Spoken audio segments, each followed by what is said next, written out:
Bonjour, je m'appelle Bernard Dalfinet, je viens d'avoir 60 ans. Je suis un ancien de l'ESCP, Promo 72, qui compte entre autres M. Raffarin, Jean-Pierre Raffarin comme un grand ancien, et Michel Barnier.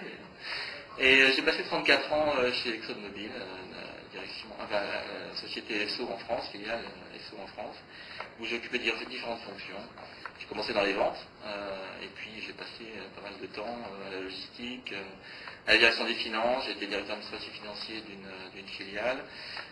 J'ai aussi été à la direction comptabilité, et j'ai passé 10 ans, les dernières années de ma carrière, à la direction des achats, où j'ai terminé comme directeur des achats. À ce titre-là, je pourrais parler par exemple d'une expérience que j'ai vécue, d'un projet dans lequel j'ai été impliqué très fortement en tant que responsable, qui était la mise en place d'un centre d'achat à Prague. Il faut que j'explique un petit peu le background. On a mis en place, on a démarré un projet pour mettre en place un centre d'achat pour toute l'Europe à Prague. Nos collègues du groupe ont fait la même chose à Houston et à Bangkok. À Prague, on a décidé de regrouper environ 220 personnes pour s'occuper de tous les achats de ExxonMobil en Europe, que ce soit chimie, que ce soit la partie recherche pétrolière des productions ou la partie distribution, raffinage. Mais on a quand même conservé des groupes locaux. Et ce faisant, évidemment, on crée une interface supplémentaire, puisque entre le groupe local et le client interne, qui est par exemple la raffinerie, il n'y avait souvent que quelques mètres à franchir pour se parler. À partir du moment où on mettait en place un centre à Prague, évidemment ça change pas mal de choses. Ça nécessitait de bien définir les responsabilités des uns et des autres, de bien définir les schémas de communication, les méthodes de communication, et donc tout cet aspect changement était très important. On a commencé par faire une analyse de risque. Et je crois que je voudrais beaucoup insister là-dessus, parce que l'analyse de risque est fondamentale quand on démarre une démarche de changement, c'est de bien évaluer où sont les risques. Évidemment, le risque final, c'est que tout s'arrête et que la société soit bloquée, que par exemple dans le cadre des achats, il y a une panne dans une raffinerie et on n'est même pas capable de passer la commande à un fournisseur pour venir remettre en route le moteur ou la pompe. Bon, je précise que c'est jamais arrivé, évidemment.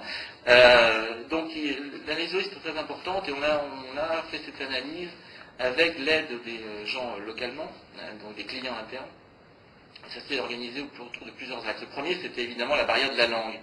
Il est évident qu'embauchant des gens à Prague, bien qu'on ait eu 37 nationalités, finalement dans le groupe, on partait du point de départ qui était qu'ils parlaient forcément anglais.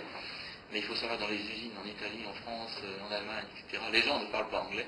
Ils parlent leur langue maternelle. Les directeurs parlent anglais, évidemment, mais en dessous, c'est pas le cas.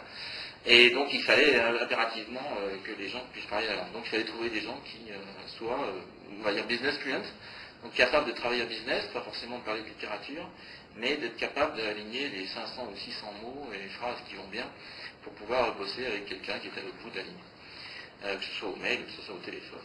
Ça, c'était le premier point.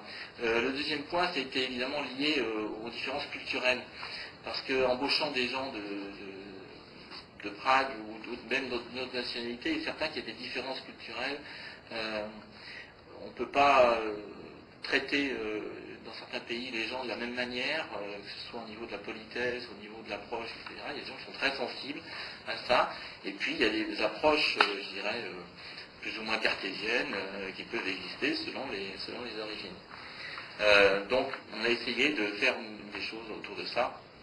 On a essayé de faire des petits séminaires interculturels pour expliquer quelles étaient les cultures dans les différents pays, pour que les gens ne soient pas trop perdus. Et puis surtout, on a mis en place ce qu'on a appelé des workshadowing, c'est-à-dire qu'on a fait que pendant, en général, 6 semaines ou 8 semaines, les gens qui étaient embauchés à Prague allaient passer du temps dans les sites avec lesquels ils auraient à travailler plus tard. Donc ça leur a permis de voir, je sais pas, quand on est en Angleterre, on roule à gauche, mais il n'y a pas que ça. Il y a aussi d'autres choses qui font que l'état d'esprit est avancé dans le même. Ça permet aux gens de comprendre un petit peu comment fonctionnent les interlocuteurs qui sont à l'autre bout. Ça, c'était le deuxième point.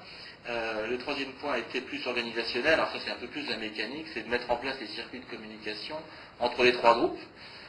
Évidemment, puisqu'il fallait créer, donc on a fait des tas de schémas de communication, on a mis en place des outils aussi, pour qu'il n'y ait pas de malentendus, que les gens se comprennent. On a mis en place à ce titre-là aussi des outils pour bien transférer les dossiers, de certains que la personne qui prenait en charge un contrat avec